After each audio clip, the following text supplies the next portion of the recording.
Hello, welcome to Clarity and Brevity. Today I want to talk about some of my favorite tools for trying to keep your Hebrew.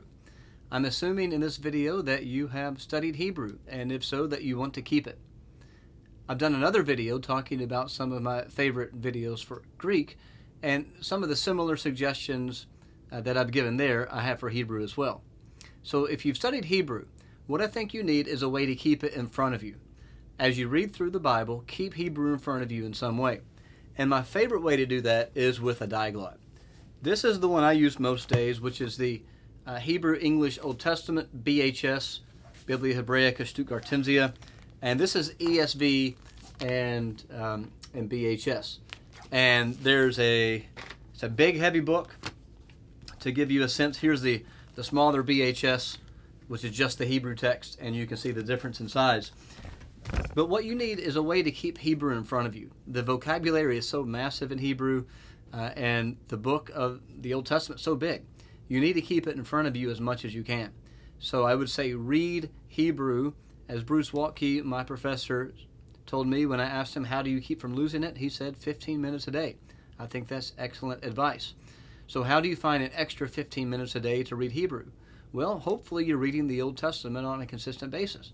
If so, keep Hebrew in front of you.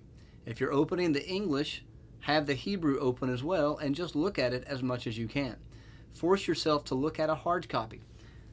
You might want to look at a copy like this, which is just the Hebrew text, and force yourself to read it. You could listen to it in English and try to follow along with the Hebrew, but you want to build your vocabulary as much as you can. One way to do that is to use vocabulary guides. Like this is from Larry Mitchell, and it gives you frequency guides and words occurring 70 to 66 times, words occurring 65 through 63 times. But if you've studied Hebrew, then you probably know the vocabulary is just massive. Now here's another one, Hebrew Vocabulary in Context. This is by Miles Van Pelt and Gary Pratico, and this gives you a chance to read in a diglot form Hebrew and English, or you could turn to a section and just try to read the Hebrew. So this is sort of like a practice book, and in the back it's got a Hebrew-English lexicon. But what you want to do is read as much Hebrew as you can. Another diglot, so you have the ESV version. This is also a really nice one. This is the JPS Hebrew-English Tanakh, which is Torah, Nevi'im, and Ketuvim. And this gives you a diglot as well with their translation. But instead of giving it to you on separate pages, it's two columns. So you've got English here and Hebrew here. And this is sort of a standard size, but they also have a compact size of this, and it's fairly inexpensive. And so it's going to give you the Hebrew and the English there together, and you can just keep that open and look at it as much as you can. Now, one of the issues is even if you know the vocabulary, the syntax and so forth can often be difficult.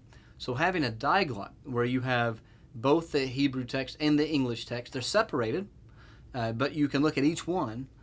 That gives you a study guide, you might say, or a way to work through the impasse when you might encounter difficult form or difficult syntax and so forth. But like with Greek or any language, the more you read it, the more you can hear it, the more you're around it, the better you will learn it. So my encouragement to you is if you have learned Hebrew, keep working at it, read it as much as you can. In my experience, a diglot is one of the great ways to do that.